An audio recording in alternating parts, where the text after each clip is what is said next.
직전 대바람부터 갑자기 조 바이든 미국 대통령이 차기 민주당 대선 후보 사퇴를 선언했습니다.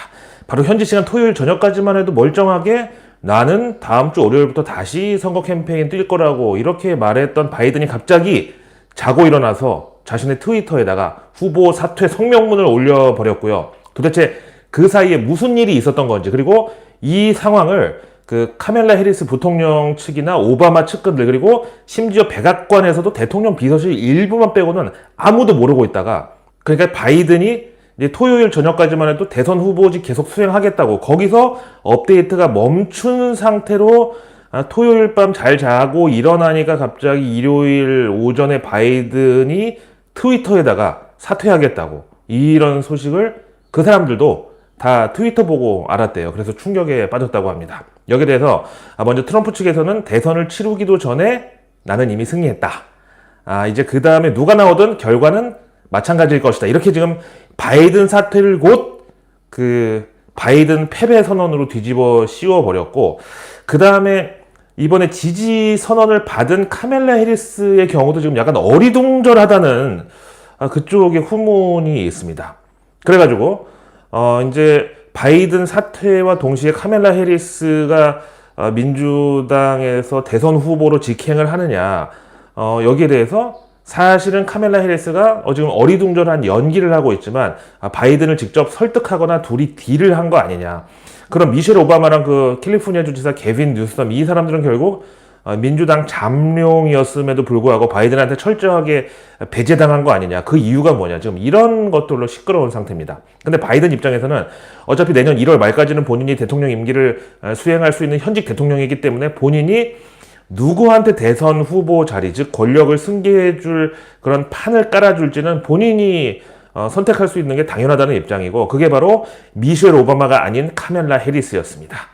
현재 워싱턴에서는 바이든이 24시간도 안 돼서 갑자기 대선 후보 완주에서 사퇴로 급하게 이렇게 결정을 뒤집은 배경이 뭐냐, 여기에 대해서 뭐 건강상의 문제가 다시 심각해졌느냐, 이거는 글쎄요. 트럼프 캠프에서 계속 지적한 대로 바이든은 지하 골방에 숨어가지고 자기가 컨디션 제일 좋은 날만 언론이나 외부 노출을 조금씩 하면서 사실은 건강 상태가 심각하다는 걸 숨겨왔고 전체 미국인들 기만했다.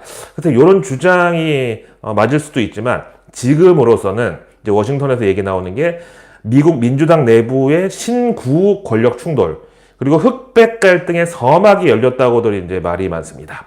이게 무슨 소리냐면은 바이든이 대선 후보 사퇴 선언 바로 전에, 그러니까 토요일 밤에 마지막으로 만난 사람이 바로 그 빌 클린턴 그리고 힐러리 클린턴 이 부부였다는데, 물론 이 두 사람이 바이든하고 어떤 쇼부를 봤다?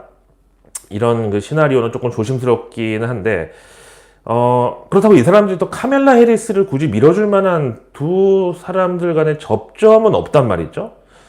근데 아무리 그 클린턴 부부가 남편은 민주당 출신 전직 대통령이고 부인은 민주당 대선 후보 출신이지만 갑자기 카멜라 해리스를 밀어줄 이유가 뭐냐. 이거는 바로 카멜라 해리스가 민주당 대선 후보로 나서면 정말 또 중요한 게 바로 러닝메이트가 됩니다. 즉, 부통령 후보. 근데 지금 구도에서는 당연히 이제 카멜라 해리스는 그 흑인, 그리고 유색인종, 여성, 이민자들, 그리고 이제 LGBT 그런 진보 쪽 표심에 강하니까 부통령 후보는 백인 남성이 지명되는 게 조합이 맞을 거 아니겠어요? 근데 바로 이 자리를 클린턴 부부가 개입하려는 시도가 아니냐, 이런 합리적 의심이 또 워싱턴에 부상하고 있습니다. 그래서 현재 실시간 반응이 제일 중요한데, 해외 베팅 사이트를 보면 일단 미국을 포함한 전 세계 승부사들이 다 모인 벳페어의 경우는 앞에 트럼프의 말대로 이미 트럼프는 아직 시작도 안 한 미국 대선에서 이제 예비 투표 바이든 이겼고,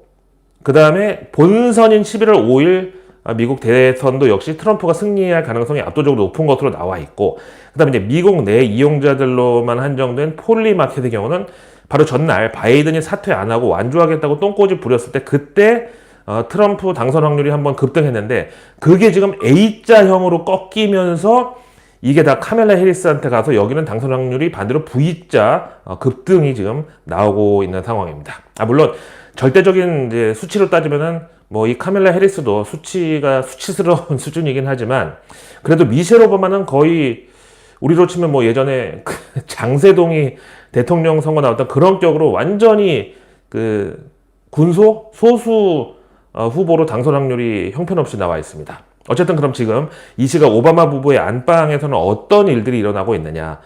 클린턴도 오바마도 둘 다 전직 민주당 출신 대통령인데 차기 정권을 놓고 벌이는 권력 투쟁에서 결국 클린턴 측 민주당 내 백인 계파가 바이든을 이어서 권력을 이양받게 되는 거 아니냐. 그럼 반대로 오바마 쪽에서는 이제 카멜라 해리스가 현직 그 대통령 바이든 지지를 등에 업고 그 부통령 자리를 이제 이쪽에다 할당해 주는 걸 보고만 있을 수 있냐 이건데, 이거는 이제 우리나라 민주당으로 치면은 오바마 쪽이 호남, 그리고 클린턴 쪽은 영남 이렇게 되는 거고, 그럼 오바마는 전통 민주당계, 그리고 클린턴 쪽은 열린우리당계, 뭐 이렇게 뭐 예를 들면 설명이 될 수 있죠. 그렇다면 미국 민주당이 이렇게 암투가 벌어진 이유는 뭐고, 사실 미국 민주당의 전통 지지층인 흑인, 히스패닉계, 이민자들 이런 사람들이 과연 클린턴 쪽으로 다시 세를 규합하게 될런지, 이런 거에 대해서 지금 이제 굉장히 상황이 복잡하긴 한데, 일단 이번에 대통령 선거는 트럼프한테 도저히 이길 수가 없다고 그렇게 판단을 해서, 그럼 이제 상하원 둘 중에 하나라도 민주당이 과반을 차지해야 그나마 트럼프 정권 하에서도 서바이브, 그러니까 그야말로 생존이 가능할 건데, 여기 또 관건이 바로 대법관 자리 이겁니다. 현재 미국 연방 대법관, 여기는 종신직인데 전체 9명 중에서 6명이 보수 성향이고, 그 6명은 이제 다 공화당 정권 시절에 임명된 사람들이에요. 근데 그 중 6명 중에 3명은 또 바로 트럼프가 임명한 사람들입니다. 근데 지금 그 나머지 3명 진보 성향의 대법관들도 이제 한 명은 고령으로 지금 사퇴 의향을 밝힌 상태여서, 이제 트럼프가 대통령 되면 결국 연방 대법관 총 9명 중에서 7명이 보수 성향의 인사로 채워지게 되는 겁니다. 이럴 경우 앞에 말한 대로 이 연방 대법관은 이제 종신직이라 뭐 하여튼 본인이 죽든가 아니면 자진 사퇴하기 전까지는 임기가 평생 가기 때문에, 이런 상황에서는 일단 트럼프 관련 재판은 주 법원에서 아무리 뭐 트럼프가 유죄에 막 종신형까지 막 판결이 나오더라도 결국 슈프림 코트, 그러니까 연방 대법원 가면 전부 이제 트럼프 입맛대로 판결이 뒤집어질 수 있고요. 그 다음에 민주당은 어떤 굵직한 사안들에 있어서는 아무것도 할 수 있는 게 없습니다.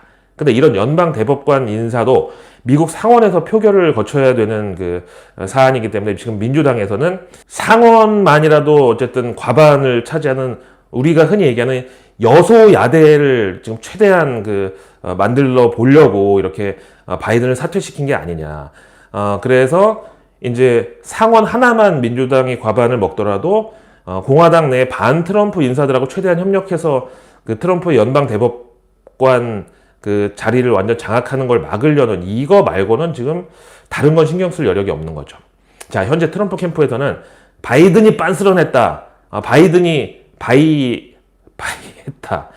이제 바이든은 미국 역사상 최악의 대통령으로 남을 것이다. 이렇게 지금 남의 등 뒤에다가 막 맹공을 퍼붓고 있고, 다음 이제 카멜라 해리스에 대해서는 바이든보다 쉬운 상대라고, 쉬운 여자라고, 이게 좀 맞는 표현인가? 벌써부터 디스에 나섰습니다. 자, 그래서 지금 현재 카멜라 해리스 대선 후보의 러닝메이트, 즉 부통령 후보로 지금 하마평에 오른 사람들이 누구냐? 일단 제일 황당한 후보가 있어서 보면은 제닛 옐런 재무장관. 일단 뭐 스펙은 경제학 박사의 교수의 연준 의장 출신의 현직 재무장관까지 뭐 화려하긴 한데, 이분이 46년생이니까 우리 엄마랑 동갑이네. 그래서 너무 이제 고령이고, 그 다음에 미셸 오바마가 부통령 후보로 또 나설 수가 있다. 근데 둘 다 여성이고 또 흑인이고, 그럼 이거는 이상적인 조합이 될 수 없죠. 무슨 그 총여학생회 그 선거도 아니고. 지금 그리고 이제 카멜라 해리스의 호감도도 그다지 높지가 않은데, 이게 이제 뭐 인종이나 정치 성향하고 관련이 깊거든요. 대신에 이 카멜라 해리스에게는 한 가지 큰 어떤 무기가 지금 있는데, 그게 바로 이번 미국 대선의 쟁점 중에 하나인 낙태에 대한 여성의 권리, 요건데, 사실 요거는 이제 뭐 우리 한국 언론들이나 아니면 미국 외의 사람들은 뭐 큰 관심을 가지지 않는데, 사실 이거 굉장히 중요한 거거든요.